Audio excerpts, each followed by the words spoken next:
Mayor, live from Gracie Mansion.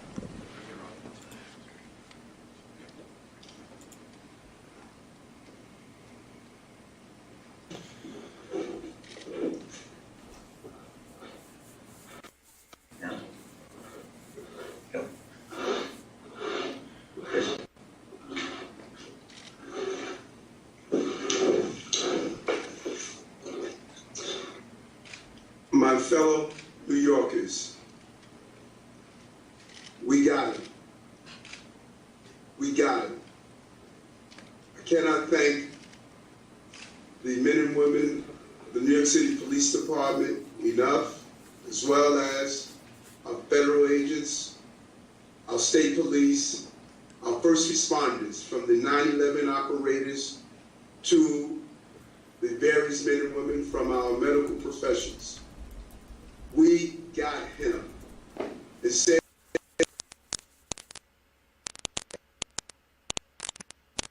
Okay, that's not on my end. That's on their end.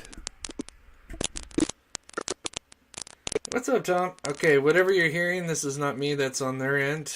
I apologize. Switching feeds. There you go. Yeah, that's on their end. There we go. Later, Hey, Tom. How you doing, buddy? we're able to say, we got him.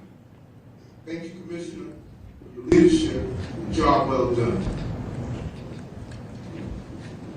And now, Police Commissioner of the City of New York, Keyshawn Sewell. Those just tuning in, they just started the press Good afternoon, conference. everyone. Thank you for being here. I am truly fortunate to stand here among these extraordinary investigators and federal partners to make this announcement. Moments ago, Frank Robert James was stopped on the street and arrested by members of the New York City Police Department.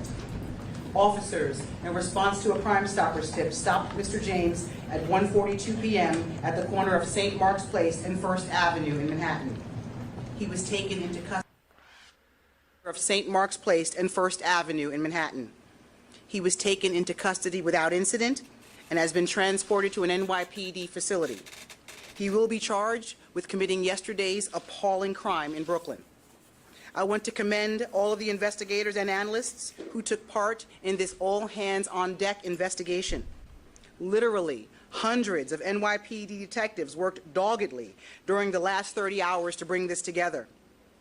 They did so in tandem with a vast number of our law enforcement partners, including those from the FBI NYPD Joint Terrorism Task Force, the ATF NYPD Crime Gun Intelligence Center, and the Regional Task Force led by the United States Marshal Service. We hope this arrest brings some solace to the victims and the people of the city of New York. We used every resource at our disposal to gather and process significant evidence that directly links Mr. James to the shooting. We were able to shrink his world quickly. There was nowhere left for him to run. I'd like to turn it over to Chief James Essick for details of the investigation. Thank you, guys. We'll see how this press conference goes here, and then I was going to just go over some of the Good afternoon, everybody. story from I'd like to yesterday. update the public on yesterday's incident on the subway in Brooklyn on a Manhattan-bound N train.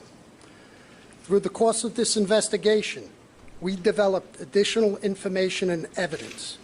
Mr. Frank James, our person of interest, now became a wanted individual for yesterday's horrific incident.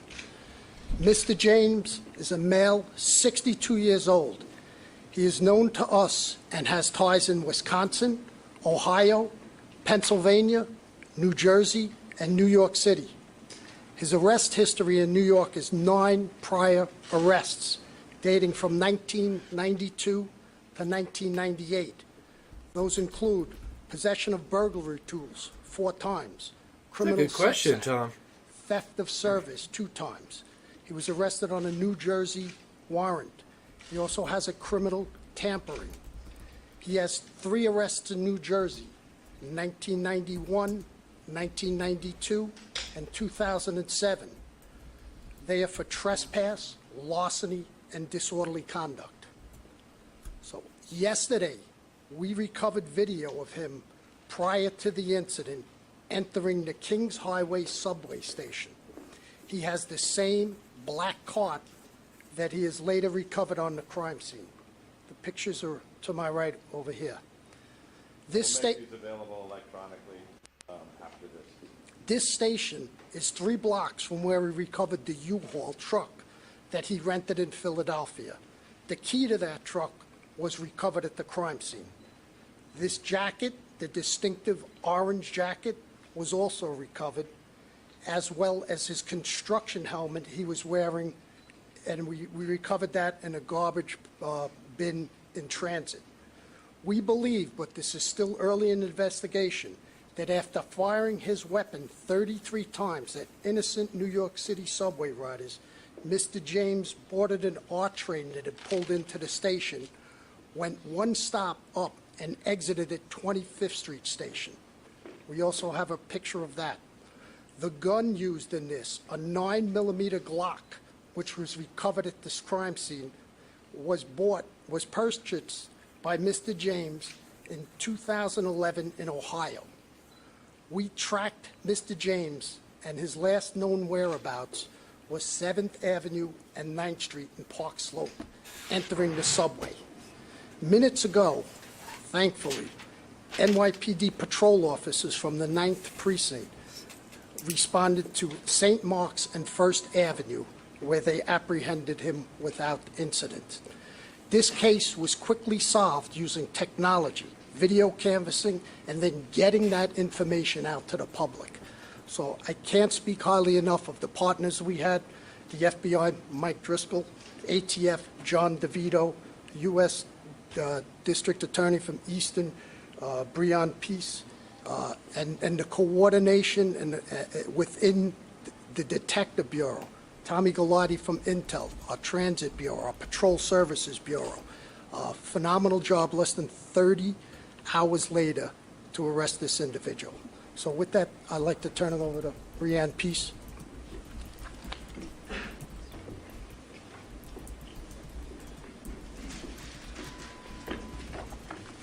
Good afternoon. Thank you. Yesterday was a dark day for all of us, but the bright spots of the incredible heroism of our fellow New Yorkers helping each other in a time of crisis, the quick response by our first responders, and the hard work by all of our law enforcement partners that has been ongoing is truly a bright spot here. Today, Frank James has been charged by complaint in Brooklyn Federal Court with 1 count of violating 18 U.S.C. sections 1992 A7 and B1, which prohibits terrorist and other violent attacks against mass transportation systems. He has been apprehended. He will be arraigned in federal court in Brooklyn, and if convicted, he will face a sentence of up to life imprisonment.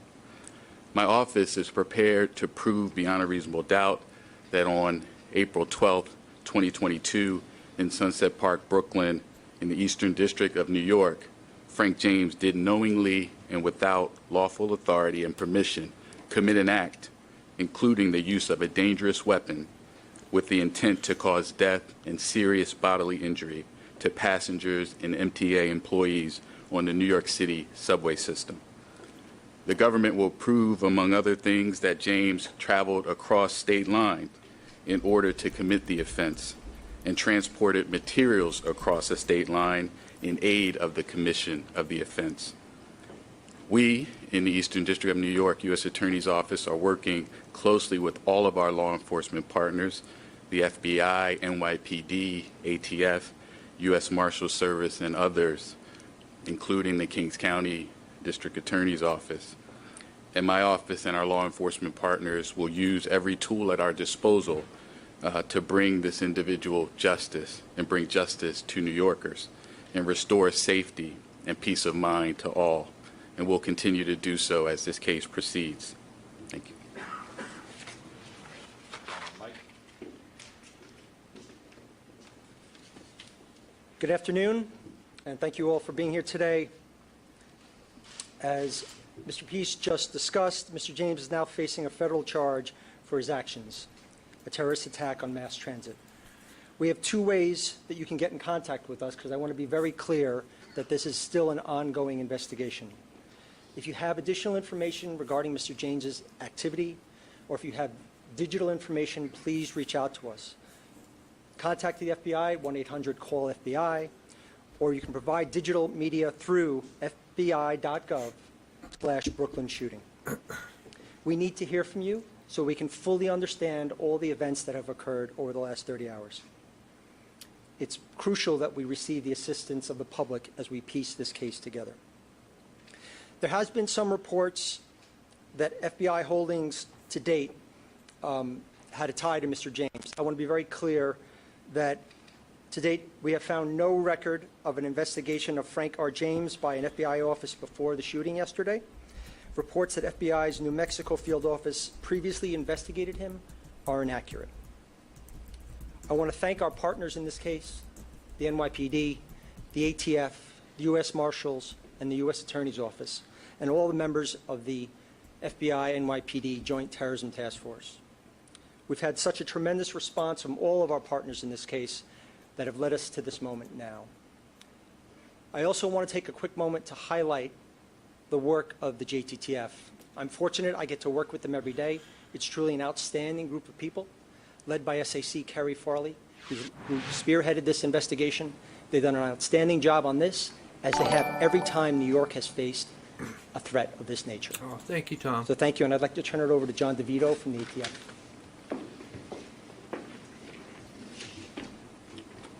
Good afternoon, everyone. Again, my name is John DeVito. I'm Special Agent in Charge for ATF here in New York State. I apologize. This is not me. This is on their end for the audio. This is not me. I apologize. The men and women of ATF Okay, have they been working fixed it. side by side with NYPD, FDNY, Marshals, FBI to solve this heinous crime, which we have. Immediately after the attack, New York City Crime Gun Intelligence Center, or CGIC, which is a unit comprised of highly skilled analysts, investigators from ATF, NYPD, as well as a myriad of other vital partners.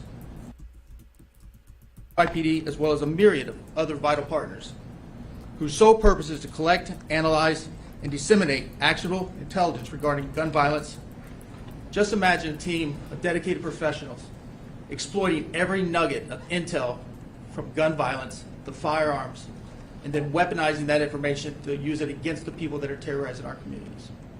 That's your CJ. The timeline on this gun's life spans 16 years and 5 states. And I'm very proud to say that late yesterday evening, about 12 hours after this attack, ATF agents were able to close the loop on that extensive time span and determine that Frank James purchased said firearm from a federal firearms licensee in Ohio in 2011. So essentially, we tied that gun, utilizing the shooting, to our target, and now we have our target in custody. Thank you.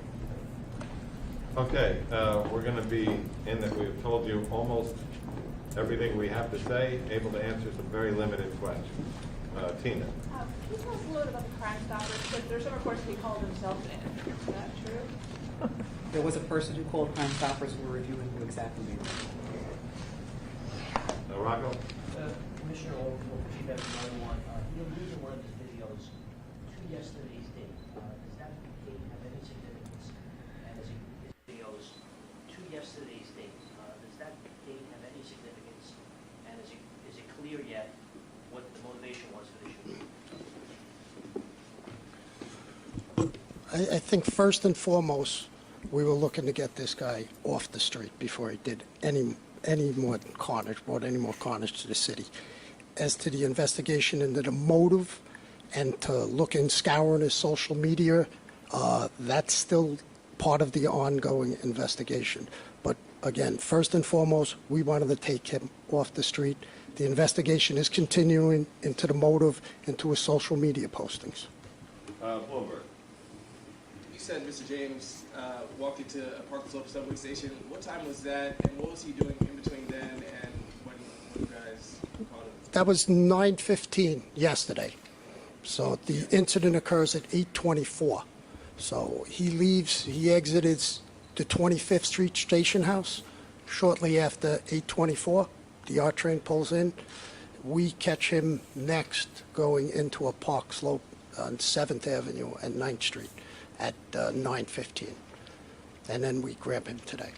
But we had literally hundreds of detectives out scouring video throughout the crime scene and beyond. And so this is 9 a.m.? Excuse me? 9 a.m. that he goes into Park Slope? Yes, that was him. Yesterday at 9:15. All right, Mark. And do you have any idea where he was previously today? Any ideas on his whereabouts? Was he being tracked in any way? Did he say anything when he was arrested? No, his arrest was just literally minutes ago. So we haven't even, we just arrived at the precinct shortly. As to his whereabouts, that's part of the investigation. Detectives are out going through video canvases, and we're going to backtrack that, and that will take literally weeks. Katie. A two-part question. The first is, did the NYPD previous to yesterday's attack have any complaints, or do they look into any of the cameras being out, not just at 36th Street, but at 45th and 25th? And additionally, is there any indication that Mr. James was going to do any more attacks in New York City?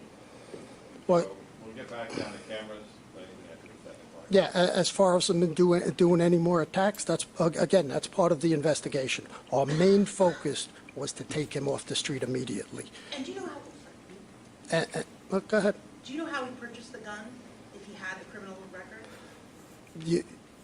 You can't have a felony conviction to purchase the gun, so he had no felony convictions. Okay, New York one.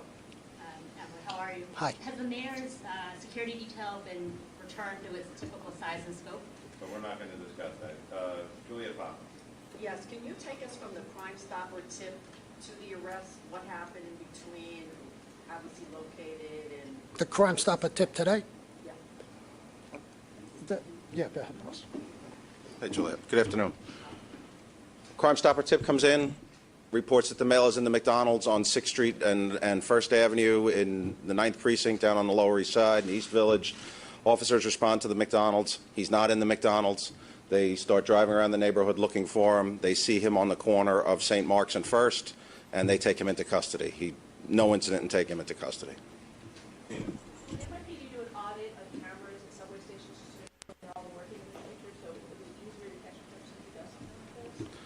Yeah, so the camera systems in the subway system are not NYPD cameras. They're owned and maintained by the MTA. We have access to them. We do regularly look and see which cameras are working, which ones are not, but the responsibility for those cameras belongs to the MTA. Tony. You're going to make the officers who made the apprehension available? Are you going to identify them or any special? Not at this time. If we do, we'll let you know. Rocco. Chief Bessie, Chief, in interviews that took place throughout the day yesterday with any of the surviving victims as well as people who were on the train, have you been able to glean anything about what he said or did on the train that yields a little bit more about his motivation, about what he intended to do? We have witnesses on the train who said he was sitting in the back corner of the second car, and he popped the smoke grenade. And we have one witness who says, what did you do? He goes, oops, and then he pops the two, brandishes the firearm, and fires 33 times.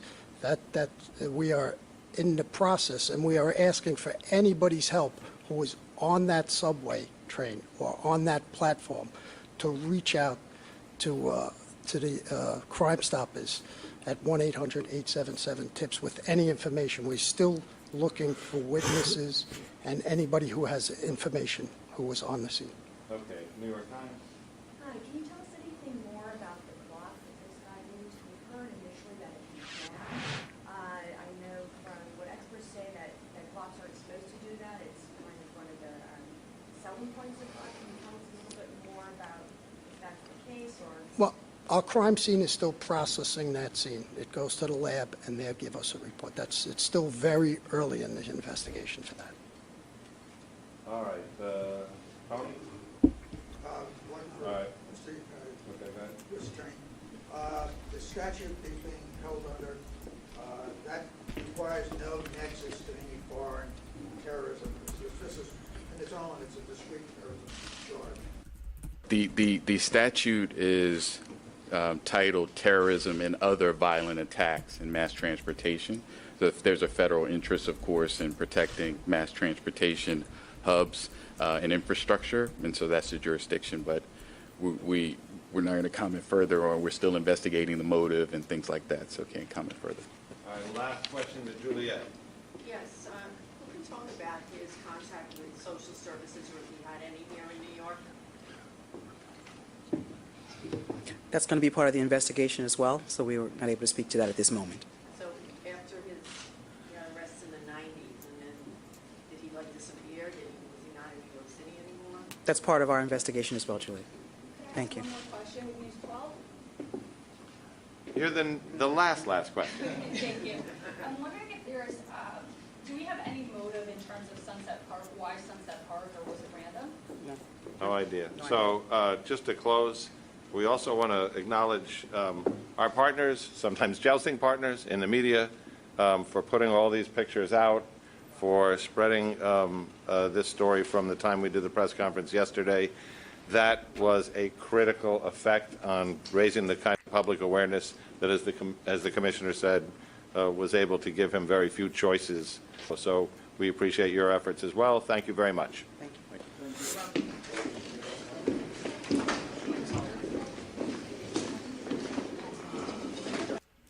The update from NYPD as we now get color bars. The feed has now ended as we're now back here with you live, folks, on WFLA Now. Frank R. James arrested in Manhattan. And when I listen to press conferences, I'm always, keeping my ears open for information that makes my ears perk up. And did everyone caught that that piece of information, right? About him being in a McDonald's. So a Crime Stoppers call comes in saying, I think I see the man matching the description of the person who's wanted in the Brooklyn subway shooting, and it's at a McDonald's. And then the officers come to the McDonald's, they don't see him, but they just start driving around the neighborhood, and he's just walking around the neighborhood on the Lower East Side of Manhattan, and he's apprehended. But can you imagine for one moment being that person at McDonald's and seeing Frank James and thinking to yourself, is that the guy who's been all over the news, the subject of a massive manhunt in the biggest city in the country? That's how it went down, according to NYPD. That, again, these are allegations, but if Frank James is responsible for the shooting yesterday, that would mean that yesterday morning, he was at the subway car in Sunset Park, and as the car was pulling into the station, he dispersed this smoke canister, this smoke grenade. According to a witness, says, oops, as he did it. Then brandishes a firearm, shoots 33 times, injuring 10 people with gunfire. Eludes authorities. Massive manhunt underway all day yesterday as the word gets out that he is the person of interest in the case. Continues into this morning. I know people, friends of mine, who didn't take the subway this morning. Family members and friends of mine who didn't take the subway this morning in New York City because they were frightened that this guy was still out there and wanted to take an Uber or a taxi instead of taking public transportation. And somebody's in a McDonald's and sees him and probably is thinking there's no way that can be the person if this person really is responsible for a shooting that has all of New York City on edge. Just strolling into a McDonald's for a Big Mac is just not the normal behavior for somebody who you would think to be on the run from authorities. But this person called up Crime Stoppers, and the number, again, we put up here, and we're keeping the number up here because, again, they're still looking for information connected to Frank James, the suspect in this case. So if you have any information, you can call 1-800-577-TIPS, 1-800-577-8477, or TIPS with information. But somebody calls this phone number and says, I think he's in a McDonald's on the Lower East Side. And of course, all credit due to NYPD for investigating that, sending officers, sending blue and whites to go check it out. And they don't give up on it. They continue just kind of driving around the neighborhood, and they find him just strolling around, and he's taken in without incident. bizarre arrest in New York City, the culmination of a massive manhunt that has been underway for more than 24 hours now in New York City. JB Buno here with you folks on WFLA Now. All right, guys, I'm gonna pause that there. So happy to hear that they got the guy here. So let me kick on my camera. Hello, guys. How's the stream going? Everything good? Can you guys put one in the chat if you can hear me all right? The stream's going okay. Thank you guys for tuning in. I kind of started early because I wanted to catch that press conference because they said something big was going down, and I was just getting set up just to, bring awareness to the case because at the time he hadn't been caught, and so I just kind of wanted to do a piece on it for an hour, and then as I was posted it on YouTube, about 10 minutes later, they apparently had caught him, and so, which is good news. And so I thought we would catch that live press conference. So thank you guys so much for tuning in. Obviously, he was bent on a lot more damage. Yeah, I think it's a combination of things, Sally. Because apparently, I believe the gun jammed. He had more ammunition, but apparently the Glock jammed after he shot the 33 rounds. And I think because he threw the smoke grenade, it actually kind of protected people in a sense. Because apparently he only hit 10 people, I believe. And I don't think there was any deaths that I know of. Correct me if I'm wrong. So I think everybody that was injured is in good condition in the hospital, but no serious conditions that I know of. So yeah, it's so weird that he was at a McDonald's. I think that just kind of speaks to his behavior and his mindset that maybe he's kind of something's not all there. I've heard that there's been some because Tom brought up a good question. What are the motives? And I've heard that there's some like Facebook rants of him. I haven't seen him yet. If we get time, we'll see if we can look him up. But I got some other videos. There's some footage now they're releasing that shows him like going to the scene, and so I thought we'd take a look into that. But before we do that, let's quickly get into the missing. So this is Elia Goody. And let's see when she went missing. But today they're going to be looking for her at 6:30 p.m. So at the Lafayette in Louisiana. And here's the address right here. So if anybody is in or near Lafayette in Louisiana, they're going to be doing a search for Ella Goody at 6:30 today. And here is so unfortunately there's no information, but 33 years old, 5'3", 120 pounds, brown eyes, brown hair. So keep a lookout for her. And then this one's kind of a special request. This is Timothy Dees. He went missing at the end of February this year. Was last seen in Fredericktown in Missouri. See, I got a better picture. So here's Timothy Dees here. So if anyone's in Louisiana, he's got blonde hair, blue eyes, 5'11". So let me fix this real quick. So here's some video. Let's see which one I was going to show first. So here's a clip of him, like, apparently we're following breaking news, walking to the subway station. CBS 2 has obtained surveillance video that appears So to he just show kind of looks like a suspect worker. Frank James on his way to allegedly carrying out the And look, I mean, gosh, he's got like a real suitcase here, and he's got another bag in his other hand. So Brooklyn he, subway shooting.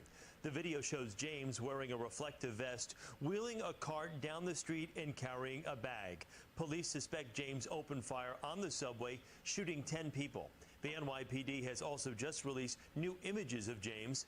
There is a $50,000 reward in this case. so pretty wild there. And then let's see. This is some of the footage that they. This morning we are joined by Kenneth. And this guy was an eyewitness. And watched all of this unfold. Good morning, Kenneth. Thanks so much for being with us. This poor guy. First and foremost, we are so glad that you are okay. So just for those that are tuning in, we're covering Frank James. He just was arrested. He was the man that was the suspect in the subway shooting. He's going to be charged with terrorism, which is a federal charge. And they caught him at, I didn't see what time, but apparently Crime Stoppers, someone called in. They went to a McDonald's and saw this guy at the McDonald's, so he called in the tip. And then apparently when they showed up to the McDonald's, he wasn't there. And so they started searching around the area, and he was just walking down the street. And so they arrested Frank James without incident, which is good. Yesterday, the attack happened at 8:24 a.m. Apparently, he rented a U-Haul in Philadelphia. And he had apparently a Glock with extended magazine that carries 33 rounds. Fireworks, smoke bombs, and gasoline and fireworks. You were actually riding toward the front of the train when this attack took place, correct? Yes, I was the furthermost Whoa. train car. I was the very first train car with the conductor. Wait, are you serious, Copper Horse? Ariana's? Are you talking about Ariana's?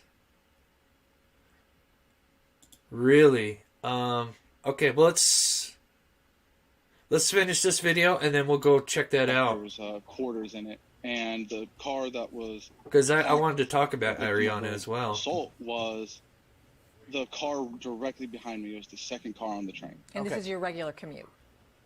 I take the N train every single day to work and from work. So I first heard something was wrong when there was this loud bang, and it wasn't the bangs of the gentleman in the video who's banging against the subway connector door. It was just not a normal subway noise I knew, and it caused me to take my headphones off and kind of look around. And then next, followed by that, everyone on my train car quickly got up and ran towards the front like we see in the video. And that's when we hear those three loud bangs of the gentleman banging on the door trying to open the subway connector door. And all we can do is we're all just kind of frozen in terror for about 30 seconds. This is all happening while the train's moving. And that subway connector... And then once I... Go ahead. Sorry. No, go ahead. Please. Once I saw that, once I saw the image of what the gentleman was doing, I looked behind him. Wow. I saw Okay, we'll have to almost go over smoke that. filling Thank up you, behind Copper him, Horse. And I was like, Holy. What's going on? And Today's a huge day. I'm like, why is the smoke so thick? I immediately knew it was So much some going gun smoke. on. I thought it was an electrical fire because I wanted that first initial bang to be just some sort of subway issue. That's what I wanted it to be. The next point, the train stops. Before pulling up to 36th Street, there is a station stop or a signal stop. So they could try and stop the train so they could arrive at the same time, the local and the express. The train stops. It was maybe for 30 seconds was the longest 30 seconds of probably anyone on that train's life. I'm sure. Because now, at that point, the man was only trying harder to open the door. The smoke only got thicker behind him. I think the smoke probably saved their lives. I mean, to be honest, from what it sounds like. And, of course, the Glock jamming after the 33 rounds. But, because they said that one of the witnesses said that he threw the smoke grenade and made some kind of comment. I've heard that he said, oops, my bad, but some are saying he just said oops. But I've heard Oops, my bad. But either way, he throws the smoke grenade. I think throwing the smoke grenade kind of actually was a blessing because it gave him cover. And especially a smoke grenade going off in like a enclosed area like a subway train, it's going to get thick real quick. It's not like throwing a smoke grenade outside where it's going to air out. So it's probably, in the train lucky. car. And that being a bad shot, I see guess. people's faces beginning to smush against that door, their subway connector door, as people screamed. And when the car stopped is when we heard those first 3 or 4 pops, real quick, right back to back to back. And that caused the screaming to only get louder.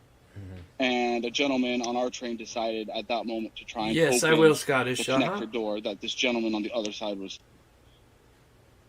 he was fighting for his life to open the door. Yeah. And the door wouldn't open from our side either. This gentleman is large, strong-looking, burly man, and he couldn't open the door, wouldn't even budge. So all we could do was watch helplessness. We couldn't help these people as we pleaded with the conductor banging on the train car door. Please move this train. Do anything. People, we don't know what's going on, but it sounds like people are being hurt. The conductor does come out for a quick moment, sees what's happening, goes back in, and we start moving. Okay, so I'm gonna skip forward here because I was trying to do this show within an hour because I want to do a show tonight. Let's just see here. I thought this was a little shorter. So anyway, but yeah, that would just be so scary. Let me see which video this one was.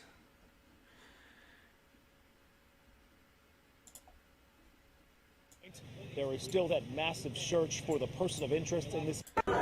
Police say rain poured out amid a cloud of smoke, others falling to the floor, bleeding heavily. These people are mortified. Okay, so that's the interview with the same guy. Okay, so yeah, I am curious about this Ariana Taylor. Let's check this out. Because I know that they had found a life-size doll, a silicone doll. This was a couple of days ago, though.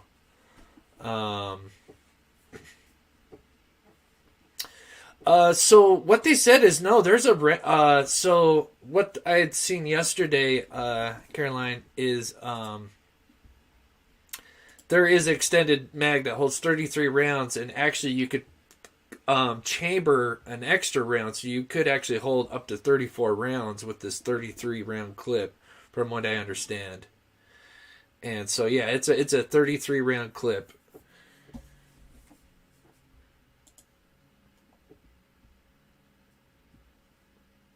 Oh, a body has, okay, yeah, this is, oh my goodness.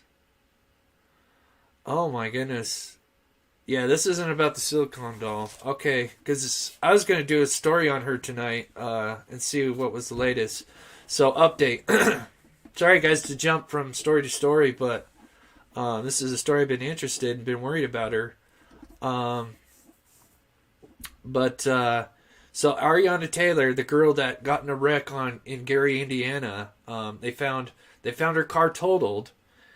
No body. They found these clothes of her that were just sitting a ways from the wreck, just kind of plopped down with her shoes, and but no body. And then apparently the friends that she was with prior to her leaving said that they all went out for some drinks, and then they all kind of supposedly went their separate ways. And so they found her car wrecked off the I-65 junction in I-80, I believe. But no body and clothing. So here it says, update, a body has been recovered. Family is saying that the body is her out of Chicago. We still don't know the details of how her car crashed on the overpass. Okay, let's click on this and see.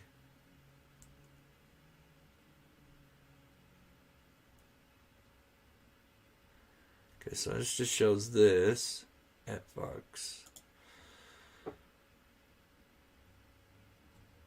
Oh, they have ID'd the body? Okay. Okay, so there's, of course, Frank James.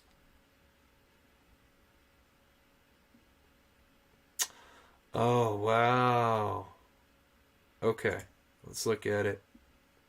Authorities are working to identify a body found Wednesday morning, so there's today, in northwest Indiana, not far from where the wrecked SUV was discovered last week. So they found a body not far. Wow. That's terrible. Okay, let's rain it. Oh, in a drainage ditch. Oh, wow. Oh, that's terrible. A mother, too. A mother. I would have to say this. Well, this has got to be foul play. I mean, this has to be foul play. Okay, authorities confirmed a body found. What? Whoop. Ugh. Sorry, guys. Ugh. What is this? Oh, they're getting so bad with these ads on all these channels, or on all these news channel articles. Gosh, get all these ads just popping up. Okay, now let's see if I can read it without anything going wrong. Okay, authorities confirmed a body found Wednesday morning in northwest Indiana was that of missing Gary mom Ariana Taylor, who was reported missing over a week.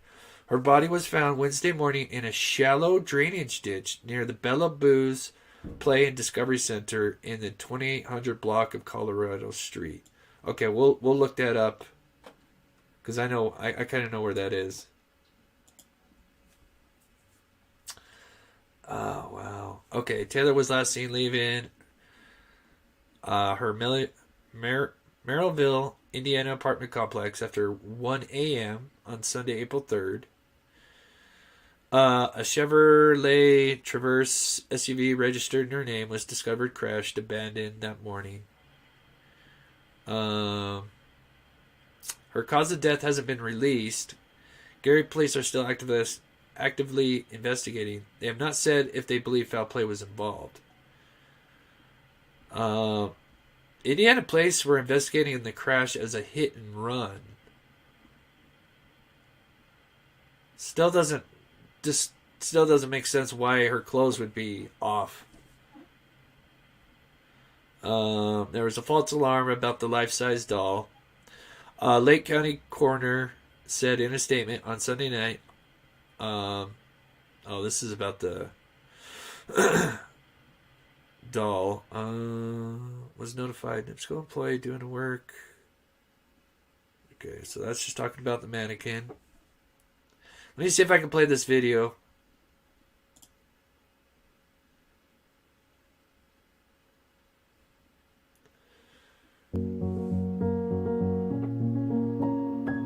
Yeah, we got to figure that out.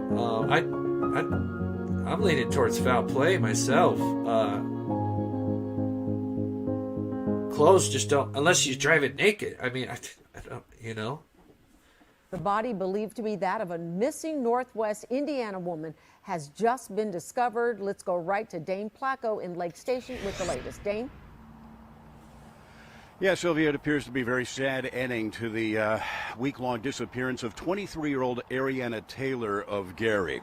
We are told that her body has been recovered this morning. I'm going to step out of the way and show you. We are near the intersection of Interstate 65 and 80. In fact, you can see I-65 off to the right there. More specifically, we're on Central Avenue at Colorado Street in Lake Station. Colorado Street has been blocked off. That road leads to a state park area and a kids' play area back there.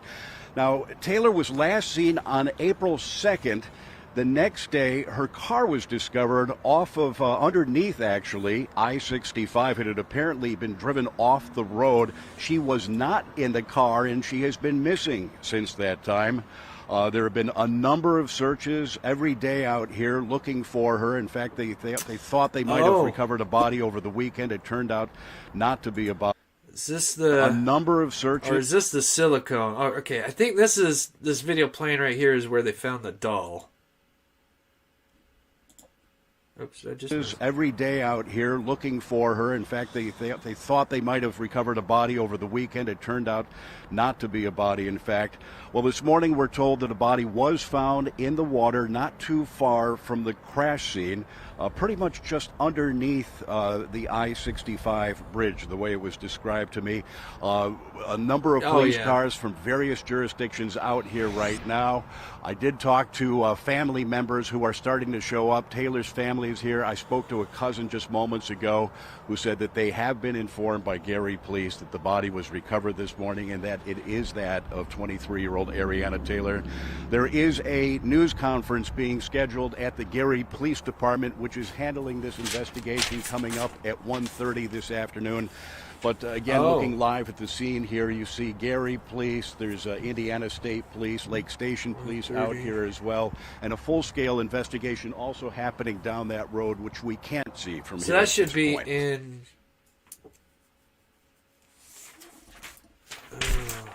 let's see, Gary, Indiana, that's Eastern Time, 1:30. That would have been about the same time they had the press conference with the other one. Wow, so much going on. Not far, what it sounds like. I'm gonna look it up right now. Let me just see real quick to see if there's the press conference real quick, and then I'll pull up Google Earth or Google Maps and show you guys, because I know where the car was found. So yeah, we'll take a look at it, Elaine. Tammy Crimes, which conference were you talking about? Because I know I was originally going to be talking about Frank James, but now we're just learning that Ariana Taylor. Okay, confirmed via press conference. So there was a press conference, but it probably got overlooked because they had a press conference with the subway shooter. So so that got kind of overshadowed.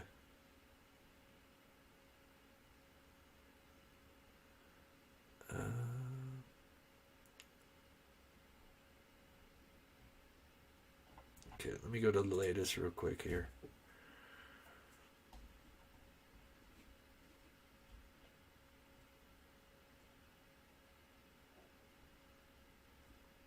Confirmed via press conference. Okay. So I'm assuming Fox maybe did the press conference. We'll take a look. Let me show you where. Yeah, I'm so. I don't know. With how her clothes were found, and then apparently, now this is rumors because it hasn't been confirmed. But apparently, they found car parts in the dumpster. But that's just a rumor. I haven't been able to confirm that at all.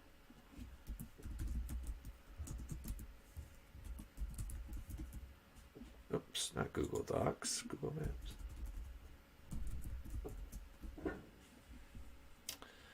Yeah.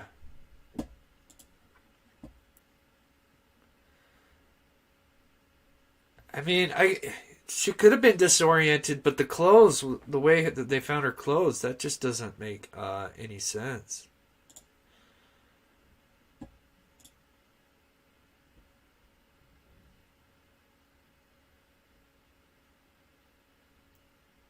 Okay,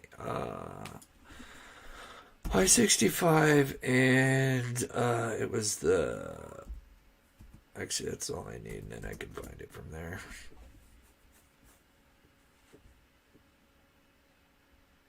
Okay, so there's the Bellaboos. Okay, so here's the Bellaboos. Now she went off right here. This embankment. So let's punch in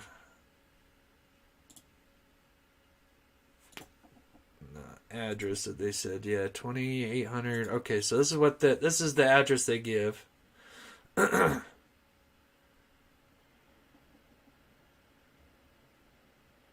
Okay. I need to change the starting point. So our body was found here. Let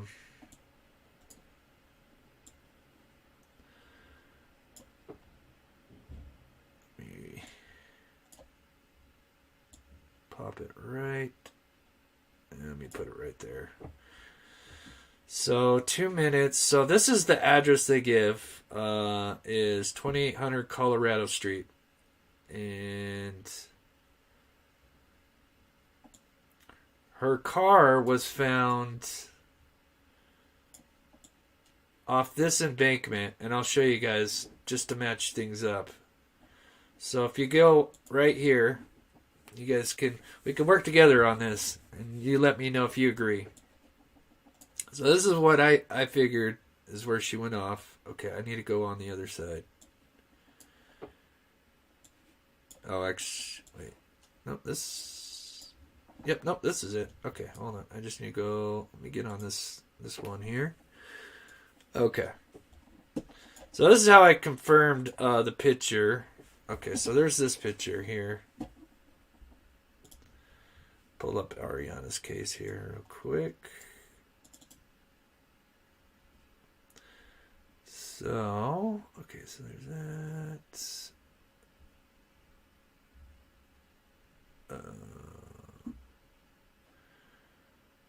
Where is her picture? Do I not have it in there? I'll have to snag it off the internet real quick here.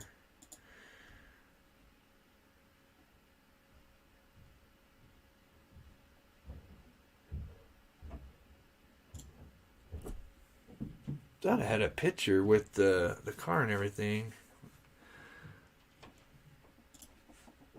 Anyway, let's see. Let me... Oh, what's this? Oh, okay, here's the actual crime scene tape. Okay, let's take a picture of this, see if we can find... Okay, here's the crime scene tape.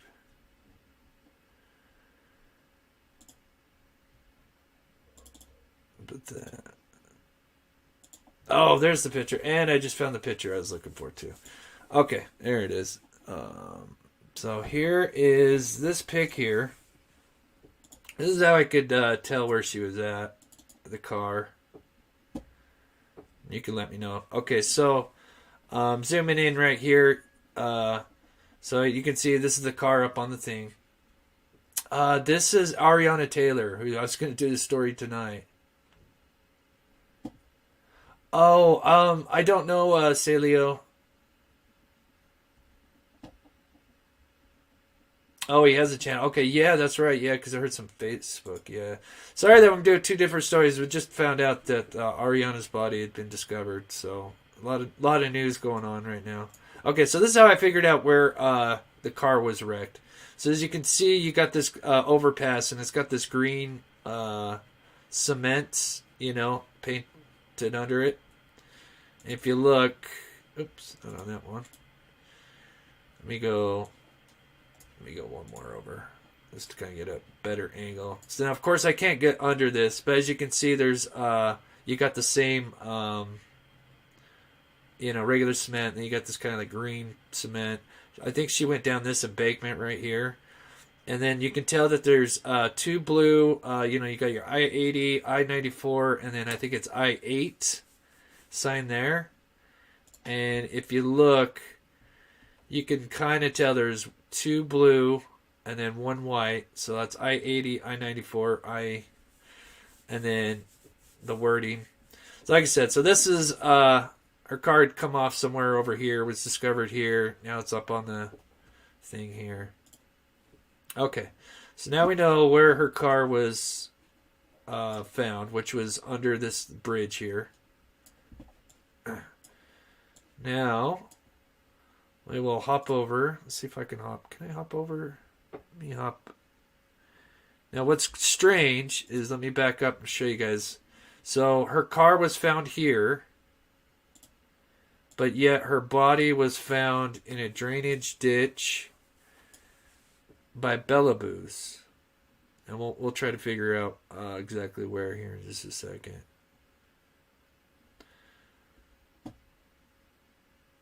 So, unless she wandered days and took her clothes off, it just wouldn't make sense. Okay, has the press conference. Okay, thank you. I'll look that up here in just a minute. Dreams, thank you. So, okay, let's try to figure out. We'll work together here, and I think I'm already in the right area.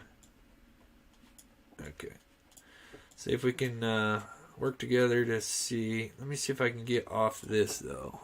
See if I can get on Colorado Street here. Oh, they never went on Colorado Street.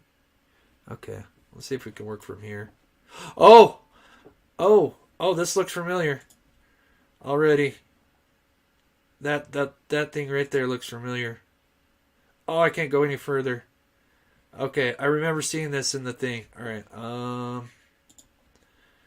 Okay, let me pull up Ariana. Sorry, guys. Okay, so this is a picture with crime scene tape up. Oh my gosh. Holy hell. Look how crazy. I just clicked on like 2 clicks. Oops. And wow. Boom. That's it. Holy shit. Wow, that was crazy. So yeah, this is it. That is crazy. Yeah, because you got that tower right there, and let's see, 3 poles. This is unique right there. Yeah, you don't see the other one right here. This is it. Then you got some embankment here. Okay, so you can see the crime tape here. It looks like, okay, so they got the crime scene tape, so you see it in front of you, but then they've got it over here, and then it actually comes in this way, and you can see 3 guys standing right here. You got some kind of like substation or something right here.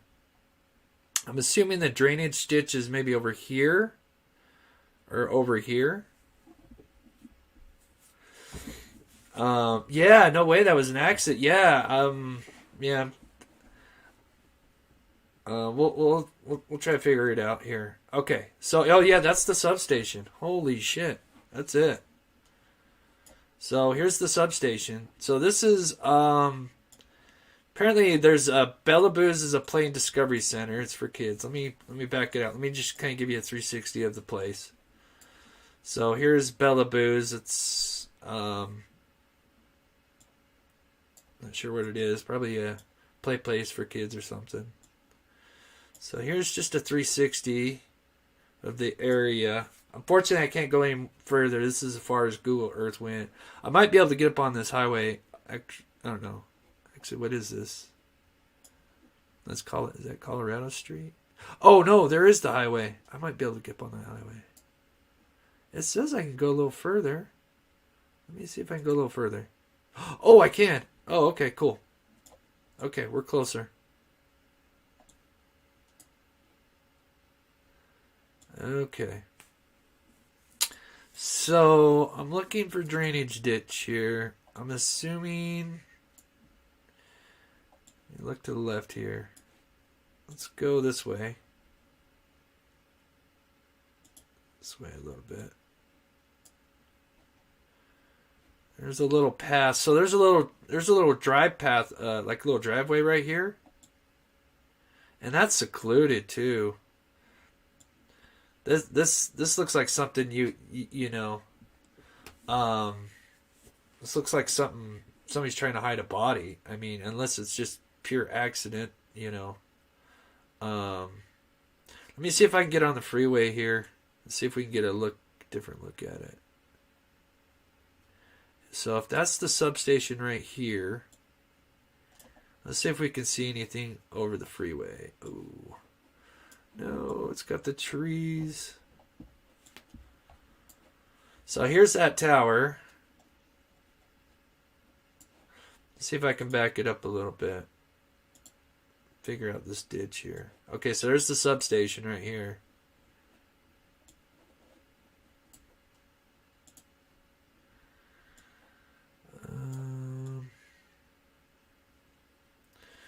So, oh man, it's so hard to... Everything's all kind of overgrown right here. Let me go back one more.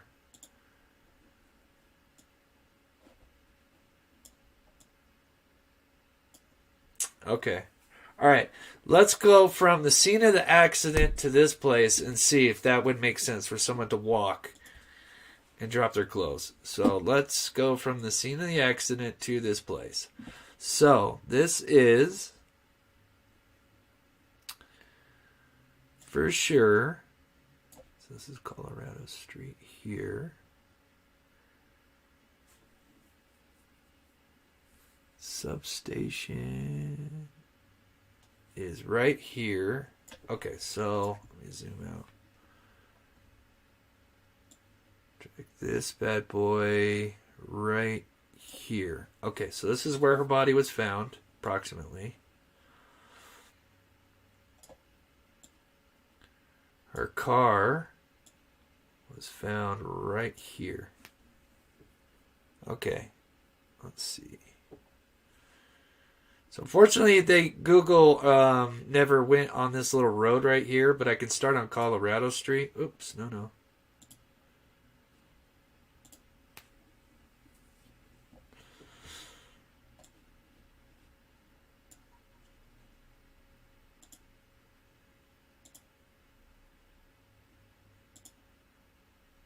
Okay, so we got one more. Okay. So, her car went off this embankment right here. Is everything going good? The caution tape, could that be the ditch? Yeah, I'll take a look at the thing again as well. Could she have exited the vehicle before? Let me just see real quick. Let me see something. Could she have exited the vehicle from where her body would have been? No, that's too far. No, that's way too far. Okay. Shoot, what did I do? Okay. So here would be her car. Now let's take the path to where her body would be found. So her car would be here. So this is Colorado Street we're going down. So, I mean, this is pretty heavy brush right here. I wish I knew what was on that brush. So, oops.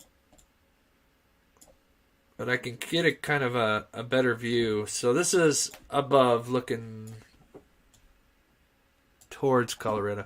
So as you can see, this is in between Colorado Street and I-65. So I'm on I-65.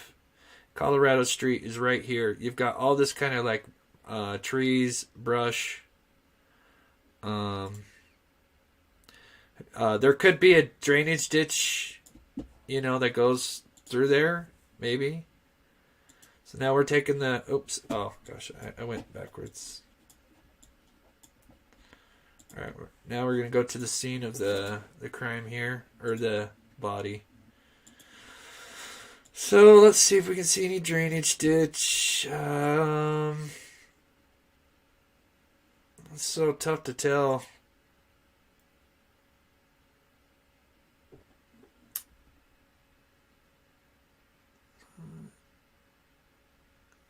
I forget what they use those for.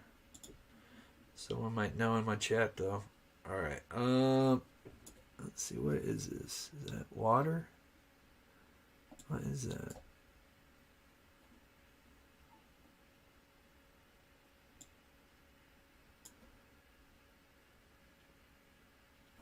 That's bad pixelation. Okay, that's bad pixelation. Unfortunately.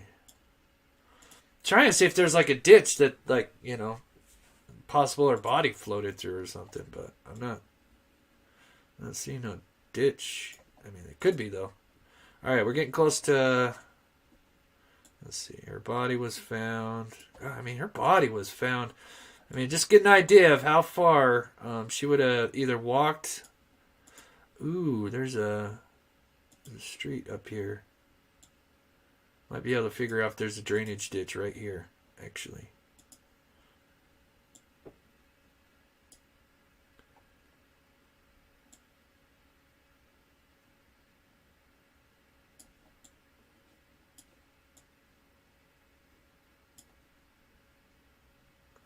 Let me see. Yeah, why take your clothes off? I know. Right. Sorry, guys. We're just doing some investigating real quick. I'm just kind of showing the route she would have took.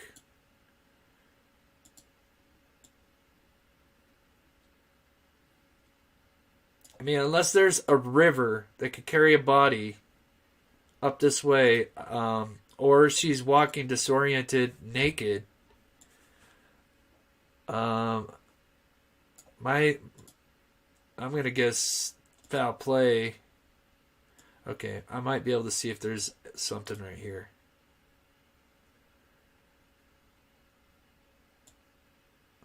I don't see nothing. I don't see no water. I mean, I don't see no ditch here. Okay, so let's see how close we are. See, now there's a river. It's called the Little, what is it? The Colmut? The Calumet River. Oh my gosh. I mean, this is a ways. Okay, this is a better look at the land. I don't know. No, because I mean, if there was anything coming from that way, so there's no way her body could have floated through any of this stuff here. So this is an overpass? Get a look at this. So you would have had the freeway right there. Now there is this thing. What is this? There's this little body of water right here. Oops. I think this is the ditch. Maybe. This could be the ditch that they found her in. I don't know. We'll get to the scene of it. We'll get to the scene here. This is so strange. For her to walk. This seems like somebody grabbed the body and took it.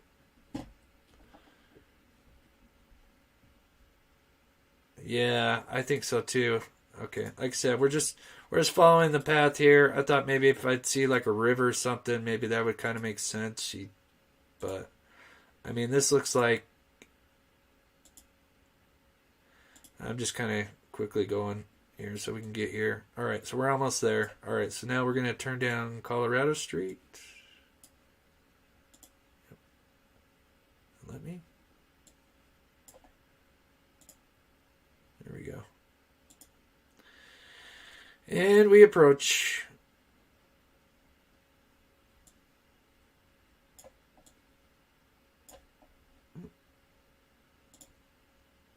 Oh, that's right, because I can't.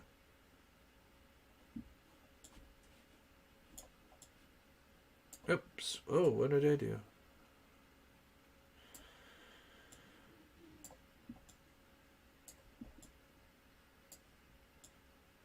Okay, just taking a little look here.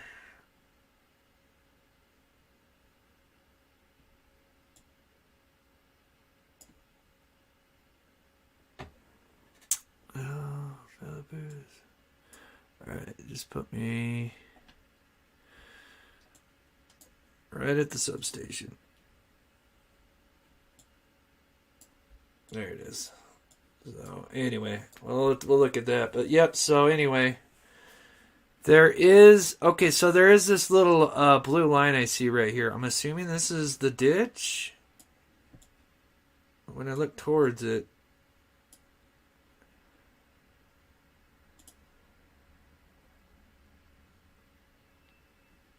Oh, wait a minute. Okay, so it must be... No, because I don't see it on that side. I don't know. No, there's a little blue line there. I was thinking maybe that's... But anyway. But as you guys get an idea, that's the route. Basically, because you got the freeway. That's only basically the route, the quickest route anyway, that you can get to. Because you got the freeway that kind of passes. So actually her body was found. I should adjust that just a little bit, but...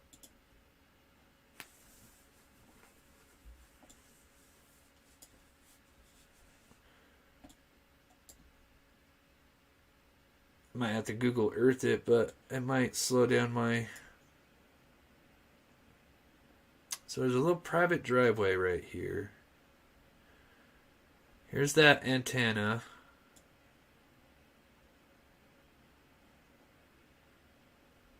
So I think the ditch is somewhere right here.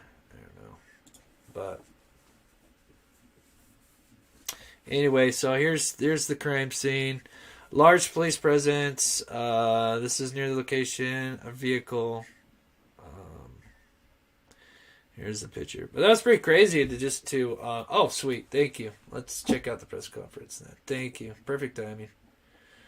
Copy link address. Let's take a look.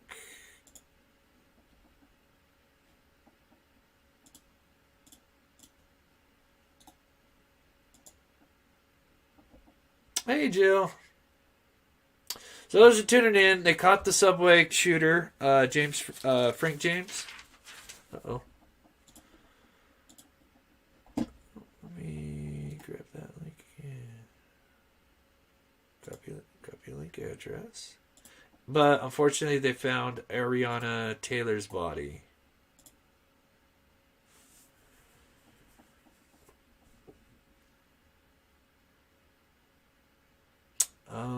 That is not liking that link, Karen.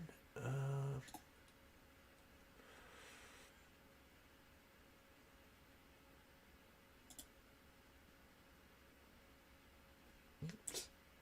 I don't know why. It's not liking that link. Can you send it to my email? Or try dropping it one more time, Karen? I'm sure I could probably just look it up. I'll just probably type it in.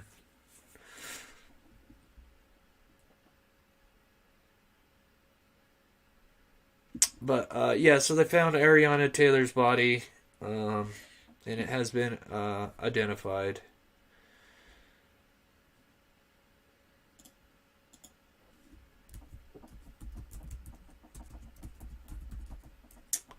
Press conference. Gosh, everything's going on. You got the trial with 3 minutes ago. Okay, perfect. Oh wow, 58 minutes. Woo. Okay. All right, we'll watch some of it. I was gonna get off and I'm a millionaire. I'm not a millionaire. Because I also wanted to do a show tonight, so. Millionaire. Crypto is complicated. You can hand your taxes off to me. Find inspiration using Kayak Explore to see everywhere you can fly on your budget. Kayak. Search one and done.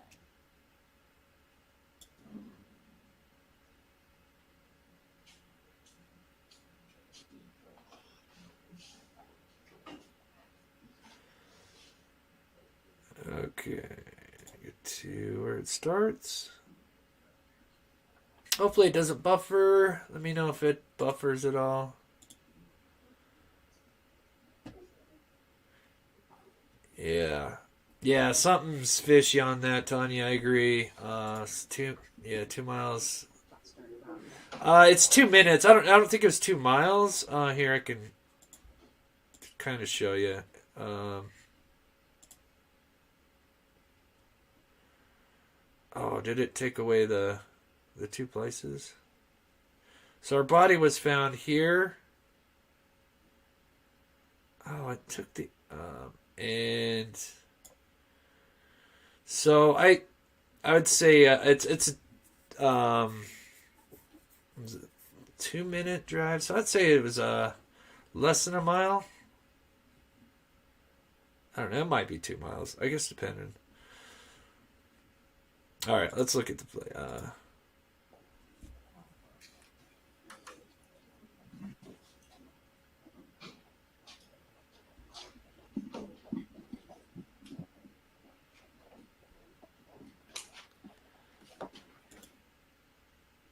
Ariana Taylor went missing.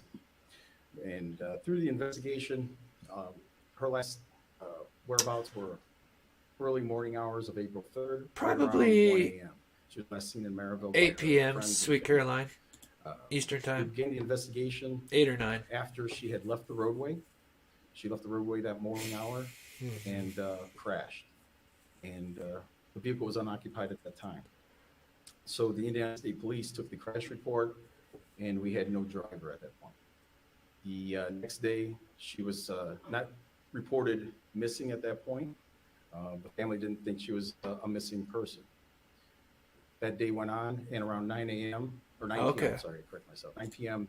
on April 3rd, her mother made a missing person report with the Lake County Sheriff's Department. That report was made, and the next day, Monday, which would be April 4th, they began search parties. They used the Lake County Aviation, they used the Gary Police Department, the Lake County Sheriff's Department, Department of Natural Resources. They began a search for her, and the results were negative. We went into Tuesday, which was April 5th. The mother made another second missing person report with the Gary Police Department because they believe that she was inside that vehicle when she was last seen in the city of Gary when it exited the freeway. At that point, the Gary Police Department began an investigation on April 5th and started the investigation looking at putting the pieces together where she was. We started a search of the area. We utilized the Lake County Sheriff's Department dive team. We searched Deep River with sonar. We were unable to locate her. We did a secondary canine search track. That was a negative. And most of our efforts were north of the crash location and in central, about 1 to 2 mile radius around the crash. At that time, we exhausted our measures. We began putting the pieces together of where her last whereabouts were. Let's see. So we started our investigation. Yeah, it does. I'm sorry, guys. Turn up. Looking at This is the loudest we can go, though. Camera footage, and we started. What's up, Hendrix? With her cell phone. As we continued through the week, we came into the end of the weekend, and through the investigation, we believe that she was still in the area. We don't believe she was picked up, and that's when we organized. Yep, it's as loud as it can go now. Yeah, I turned it up a little bit, That was but with Northwest Indiana Search and Rescue Canine Team. We planned for them to come out with their canine dogs and do a second search and try to start to go south of the location where the crash site was. So we began at it's 2800 Colorado Street, Gary, Indiana. I will, Scottish. Bellaboo's recreational facility. They've been very cooperative and blessed with the assistance that we needed over there. And we went into that area today and we did a brief around 9 a.m. We actually started our canine search with 5 different dog teams. yeah, I'm sorry. I'm gonna only play this a little bit. Yeah, it is low. I've turned it up as loud as it can go. And the stream's not good. Like their conference wasn't streamed well. Canine search in that area. What I'll do, because like I said, I'm gonna get off at 4. So what I'll do is I'll record it and then just snip out the interesting parts tonight. About 21 minutes into the search, one of the dogs had gotten odor and then started to change of behavior and started to go towards a fence line. At that time, one of the canine handlers observed an individual we believe to be deceased at that point in the water, in a ditch, a shallow drainage ditch. Shallow drainage ditch. Was something that individuals could not access on foot. It had a fence in between it. At that time, the Gary Police Department was notified. The County Sheriff's Department was notified with their crime lab unit. Oh yeah, this is definitely foul play. I know. I agree, Karen. I know. I've noticed that too. They do. A lot of these press conferences are super low. I'm glad you mentioned that. Yeah, it drives me nuts. So what he just said, for those who can't hear, because yeah, I'm trying to hear the best that I can. Yeah, I'm gonna probably showcase the pets right now, and because I have to go do some chores and stuff. And like I said, I'm gonna be back on tonight. But they said in a drainage ditch, just a shallow ditch. But he said the area is kind of sealed off and it's surrounded by a fence. So this has got to be foul play, from what it sounds like. So let me just play just a little bit more, as well, because as it's just too Lake low. Station Fire Department. They all arrived on scene. We weren't sure if we had the female identified at that time. We knew we had a deceased, what looked like a black female in her 20s that was deceased in the ditch. That was only an hour ago, and since we've been here on station, we've been able to positively identify the female as Ariana Taylor with the Lake County Coroner's Office, and the mother has been notified, and she's been on scene, so she did positively identify Ariana Taylor. So our individual in the drainage ditch that we located today is going to be Ariana Taylor. We appreciate everyone's assistance. We appreciate everyone helping us. Having the mother go out there Canine and Search and identify Rescue your team that came out. The daughter's body. Lake Station Fire Department, Department of Natural Resources, Indiana State Police provided assistance with our ground search today, and all other agencies. If I'm leaving any out, we appreciate the assistance and we thank them. I'm going to turn it over. Okay, so yeah, since that one's just gonna look and see here. But I'll research this some more. I will drop the link for you guys. Copy. If after the show, if you guys want to go, watch it yourself. Here's the press conference.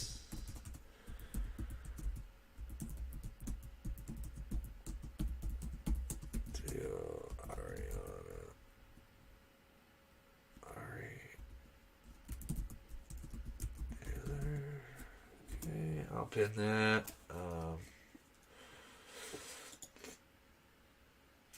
Pin message. So, but yeah, so I found the spot right here. Well, I just landed right on it too. I had a feeling once I saw the picture of kind of where it was, but right here, once I saw this, let me go a little further. Go right here. Once I saw that tower right there, I'm like, oh, I know it. And so they found her. This is surrounded by a fence. So they found her in somewhere, because they said a fence. So it's in this location right here. And as you can see from the... Oh, no, picture's still up. You got the crime scene tape, and as you can see, it goes around this little substation or whatever this is here. So, yeah, terrible news. But yeah, I think this is definitely foul play in my opinion. And so we'll be covering this so we can help bring her case to justice. So let's... Oh, that's not the bets for today. Where did I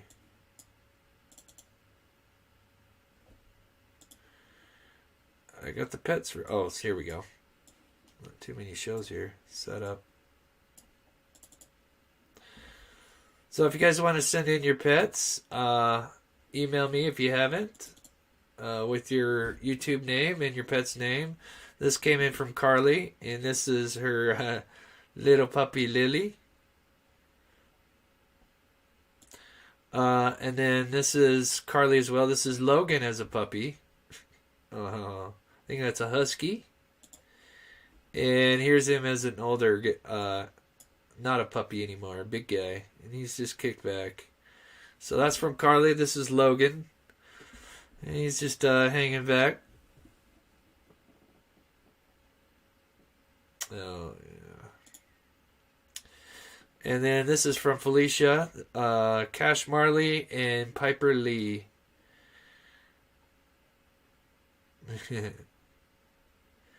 Got a little puppies, little doggies out, all dressed up. Got the dress on the one. Oh, that's cute. So that's from Felicia, Cash Marley and Piper Lee. I'm not sure which one's who. But beautiful dogs.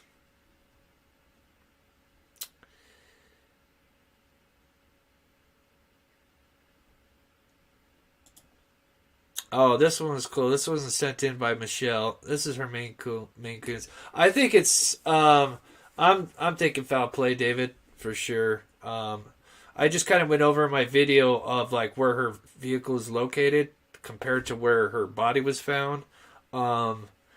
There's a lot of it just yeah. There's just no way she walked like that, like, you know, semi-unconscious or something. That, you know, that's how people were thinking that, you know, she could have. It could have been a Tommy Howe situation where, unfortunately, you know, he ended up in the river. But this isn't that case. Okay. So this is from Michelle. This is her Maine Coons. Apparently they can fetch. They're so smart.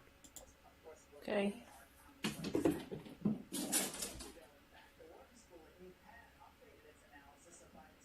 Bring it back. What a good boy. I used to have a Maine Coon. I love Maine Coons. They're so fluffy.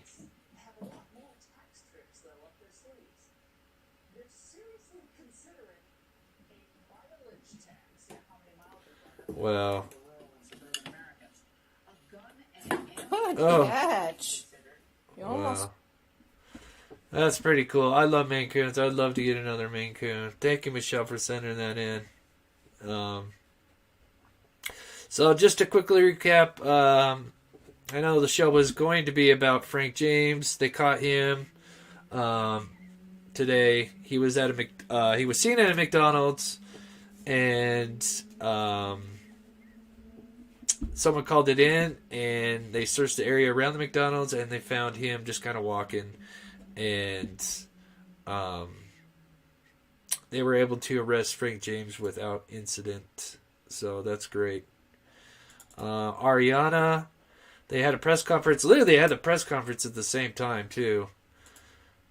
And so her body was found here, just to give you an idea of where. See if this will.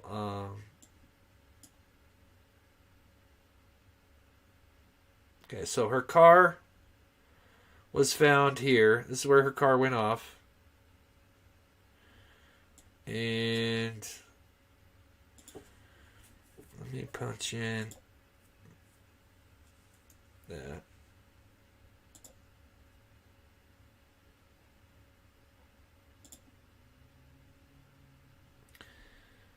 Yep, perfect. So it is just under a mile, or just about a mile, I guess you could say. And the body was found actually like right there. And her car was right there. So it says 2 minutes. It says 0.7 miles. As you can see, you've got this freeway. So, and I did the whole, we kind of walked through the whole street just to kind of check it out. And yeah, it's definitely suspicious because, you know, her clothes were found away from the scene. Her shoes, keys were missing, wallet was missing. So she's walking around with her wallet and keys naked. That just doesn't make sense. And just to give you an idea.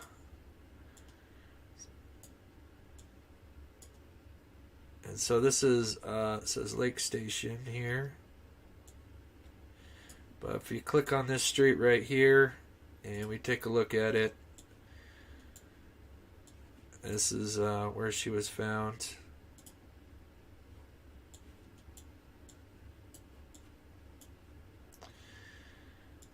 And you can see they talked about a fence in the press conference, and I'll listen to it more. But you can see this fenced off area. There must be some kind of drainage ditch somewhere in here. So yeah, it's pretty sad. But I think. Oh, did I have the photo? And then, so here, this was released. So that's how I knew I found the right location, because you can tell the tower right here. But here's the crime scene tape. So this was the area they found her body. And like I said, I'll go over some more. Grisly crime, I believe, is starting now. That's why I kind of want to end it right now. And then I can go do what I need to do. And then I'll be back on about 8 or 9 p.m. Eastern time tonight. I've got a couple of stories that I might go over. So...